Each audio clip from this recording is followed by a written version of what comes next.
বিপদে পড়লে নামাজ পড়ে, বিপদও নাই নামাজও নাই। বিপদে পড়লে জিকির করে, বিপদ যখন চলে যায় ওদের জিকিরও বন্ধ হয়ে যায়। এরকম আছে না নাই? কিছু লোক দেখবেন পরীক্ষা আসলে নামাজ পড়ে। আছে আছে, জেনজি আওয়াজ করো, এরকম আছে? এই কমন পড়ে গেছে, কমন পড়ছে। দেখবেন পরীক্ষার সময় নামাজ পড়ে, পরীক্ষাও নাই নামাজও আছে। এরকম কিছু লোক আছে অসুস্থ হলে আল্লাহরে বড্ড ভালোবাসে, আল্লাহরে খুব ডাকে। অসুস্থ হইলে অসুস্থতাও নাই, আল্লাহ স্মরণও নাই। দেখবেন কিছু লোক নির্বাচন আসলে খুব আল্লাহ আল্লাহ হয়ে যায়। তখন দেখবেন মাথার মধ্যে হেজাব লাগায়, পাঞ্জাবি লাগায়, আল্লাহ আল্লাহ হয়ে যায়। নির্বাচনও নাই, এরপরে আল্লাহর কথাও নাই। আছে না নাই? না, এরকম হওয়া যাবে না। সব সময় আমরা আল্লাহরে ডাকবো, বিপদে আপদে সব সময় ভরসা রাখবো আমরা একজনের উপর। আওয়াজ করে বলেন, তিনি কে? এক কথায় আল্লাহ তাআলা আমাদের চোখে আঙ্গুল দিয়ে জানিয়ে দিলেন, ফাইদা রাকিবু ফিল ফুলকি দা'আল্লাহ মুখলিসিনা লাহুদ্দিন ফালাম্মা নাজ্জাহুম ইলাল বাররি ইযা হুম ইউশরিকুন। আল্লাহ বলে একদল লোক আছে, তারা যখন নৌযানে চড়ে, জলযানে চড়ে, সাগরের মধ্যে যখন জাহাজে চড়ে, লঞ্চে চড়ে, তারা যখন তুফানের সম্মুখীন হয় তখন তারা আল্লাহরে বড্ড বেশি ডাকে, একান্ত ভাবে ডাকে, বিশুদ্ধ চিত্তে ডাকে। আবার তুফান থেকে তাদেরকে সেফ জোনে নিয়ে, নিরাপদ জোনে নিয়ে যখন বন্দরে আমি আল্লাহ তাদেরকে ভিড়িয়ে দেই, ওই লোকগুলো আবার আমি আল্লাহর সাথে শিরিক করে। এরকম আছে না নাই? জাহাজে উঠছে, সাগরের মাঝখানে তুফান, ওই সময় দেখবেন আল্লাহ কারে কয়।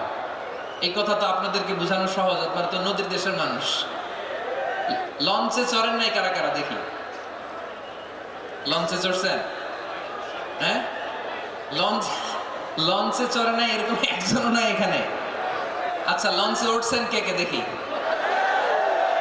মাশাআল্লাহ মাশাআল্লাহ মাশাআল্লাহ, ঠিক আছে, আপনাদের বোঝানো সহজ।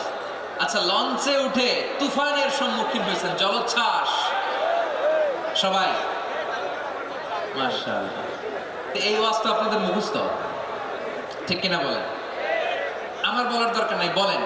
মাঝ নদী, তুফান, জলোচ্ছ্বাস, জলের মধ্যে উচ্ছ্বাস, ঢেউ, টর্নেডো, সাইক্লোন, মেঘের ঘনঘটা, পরিবেশ ঘুটঘুটে অন্ধকার, লঞ্চ একবার এদিকে আরেকবার ওইদিকে, ভিতরে কি অবস্থা হয় বলেন তো? হ্যাঁ, তখন মুসলিম আল্লাহরে ডাকে, হিন্দু আল্লাহরে ডাকে, ঠিক কিনা বলেন? আস্তিক আল্লাহরে ডাকে, নাস্তিক আল্লাহরে ডাকে, ঠিক কিনা? লঞ্চের ভেতর, স্টিমারের ভেতর কান্নারে রোল পড়ে যায়, চিৎকারের রোল পড়ে যায়, সবার মুখে শুধু একটা আওয়াজ, লা ইলাহা লা ইলাহা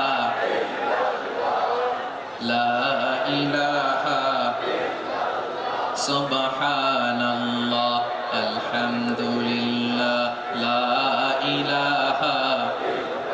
আল্লাহ নামের জিকির করবে যারা, আল্লাহর কাছে প্রিয় তারা, আল্লাহর কাছে প্রিয় যারা, জান্নাতে প্রবেশ করবে তারা।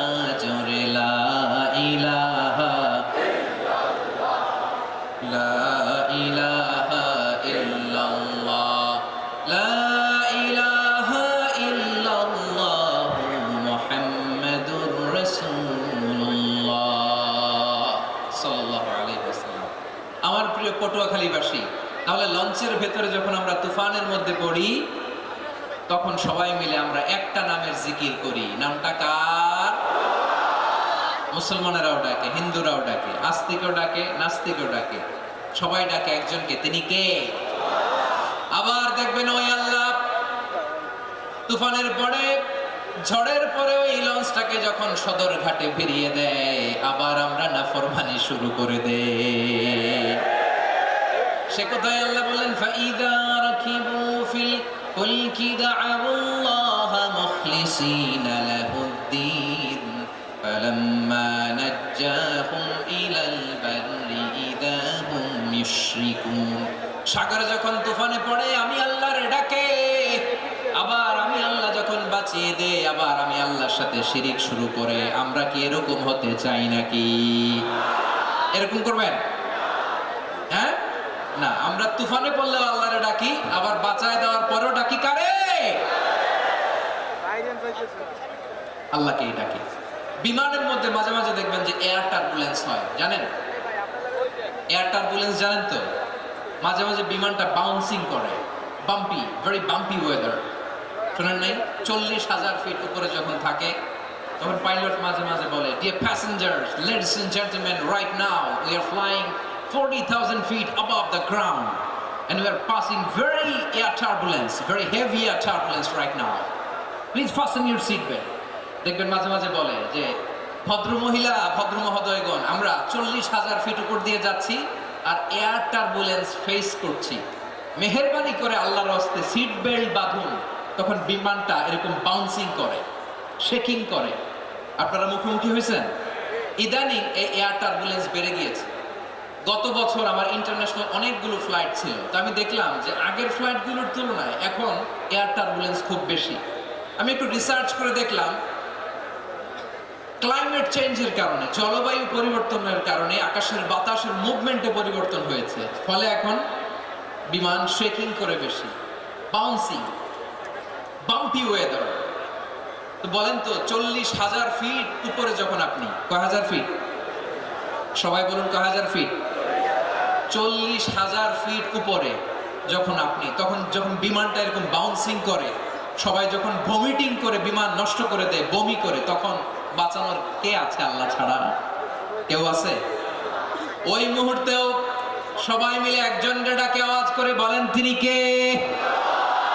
মাঝে মাঝে কিছু সোশ্যাল মিডিয়ায় কিছু ভিডিও পাওয়া যায় যে হেভি যখন এয়ার টার্বুলেন্স হয়, 10 সেকেন্ড 15 সেকেন্ডের কিছু ভিডিও পাওয়া যায়, বিমানটা এরকম বাউন্সিং করছে, বাম্পি ওয়েদার, কাঁপছে, মানুষগুলো বমি করছে, অক্সিজেন মাস্কগুলো সব ঝুলে পড়েছে, বিমানটা শুধু কাঁপছে। তখন দেখবেন বিমানের ভেতরেও এরকম লঞ্চের মতো চিৎকার আছে না নাই? বিমানের ভেতরেও তখন চিৎকার। গত বছর হিথ্রো এয়ারপোর্ট থেকে সিঙ্গাপুর এয়ারলাইন্সের একটা ফ্লাইট, হিথ্রো টু চাঙ্গি, একটা ফ্লাইটে এমন বেশি এয়ার টার্বুলেন্সের শিকার হয়েছিল ওই এয়ারক্রাফটটা, 33 জন যাত্রী সেখানে আহত হয়েছে, একজন যাত্রী নিহত হয়েছে। কেবিন ক্রুজ, এয়ার হোস্টেস যারা আছে, একজনের নাক ফেটে, চোখ ফেটে, কপাল ফেটে, ব্লিডিং হয়ে শয়লা। প্রিয় ভাইয়েরা, 40,000 ফিট উপরে বিমানটা যখন কাঁপবে, তখন আমাদেরকে আল্লাহ ছাড়া আর কেউ বাঁচানোর আছে? এত আসতে বললে হবে? ওই কঠিন মুহূর্তে আমার বাবা আমারে বাঁচাতে পারে, আমার বন্ধু আমারে বাঁচাতে পারে। এই গ্রাউন্ডে, জমিনের বুকে আমার প্রোটোকল, আমার ক্ষমতা, আমার দাম্ভিকতা কোনো কিছু আমারে বাঁচাতে পারে? একজন ছাড়া, চিল্লায় বলতে হবে তিনি কে? সে আল্লাহ বললেন, গোলাম আমি বিপদের সময় ঠিকই তোমাদের বাঁচিয়ে দেই। ওই বিমানের ভেতরে 40,000 ফিট উপরে যখন তোমরা এয়ার টার্বুলেন্সের শিকার হও, তখন নাস্তিকও আল্লাহরে ডাকে, হিন্দু আল্লাহরে ডাকে, জোরে বলেন ঠিক কিনা? আবার বিমানটা যখন শান্ত হয়ে যায়, একটু পরেই বিমানের স্ক্রিনের মধ্যে হিন্দি সিনেমা খোঁজে। বিমানের স্ক্রিনে কিন্তু বিশাল ওখানে আফলাম ফিল্মের একেবারে বোঝাই করা। বিমানটা শান্ত হলে আবার হিন্দি সিনেমা দেখা শুরু করে। একটু আগে ডাকছিল কারে? দেখবেন বাংলাদেশে আমাদের ক্রিকেটাররা যখন অন্য কোনো দেশের সাথে খেলে, অনেক সময় এমন হয় বল বাকি একটা, রান দরকার 6টা। বল বাকি কয়টা? পটুয়াখালী বুঝে নাই বোধহয়। বল বাকি কয়টা? রান দরকার। আপনি দেখবেন ক্যামেরাম্যান তখন গ্যালারিতে খালি দেখায় দর্শকদের যে কি অস্থিরতা। হিপ হপ স্টাইলের মেয়েটা, যে মেয়েটার ওড়না এতক্ষণ ছিল গলায়, এতক্ষণ কই ছিল?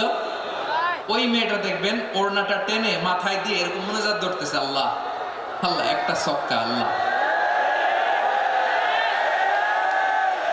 আল্লাহ, আমার লাল সবুজের পতাকারে তুমি অপমানিত কইরো না আল্লাহ। ইন্ডিয়ার সাথে আমাদের খেলা আল্লাহ। আল্লাহ একটা ছক্কা, একটা একটা পুরো পুরো খেলা জুড়ে এই মেয়ের ওড়না ছিল গলায়, কিন্তু যখন এক বলে 6 রান দরকার ওড়না চলে আসছে কোথায়? মাথায়। আবার মুনাজাত আছে না নাই? ঠিকই বাংলাদেশের দামাল ছেলে এমন এক শট মারলো, বল চলে গেল স্টেডিয়ামের বাইরে, ছক্কা, জিতে গেলাম আমরা। পুরো স্টেডিয়াম জুড়ে চিৎকার, হই হুল্লোড়, মौज মাস্তি। যে মেয়েটা মাথার মধ্যে ওড়না দিয়ে এতক্ষণ সুবহানাল্লাহ সুবহানাল্লাহ বলে আল্লাহর কাছে দোয়া করেছে, ওই মেয়ে এখন আবার ওড়না ফেলে দিয়ে নাচা শুরু করে দিয়েছে। তাহলে আল্লাহর ভয়, আল্লাহর প্রতি আস্থা, বিশ্বাস, ভালোবাসা, এটা কি ক্ষণিকের জন্য? মানে আমার যখন লাগবে তখন আল্লাহর ইউজ করবো নাকি? হ্যাঁ, বিপদে আপদে, সুখের সময়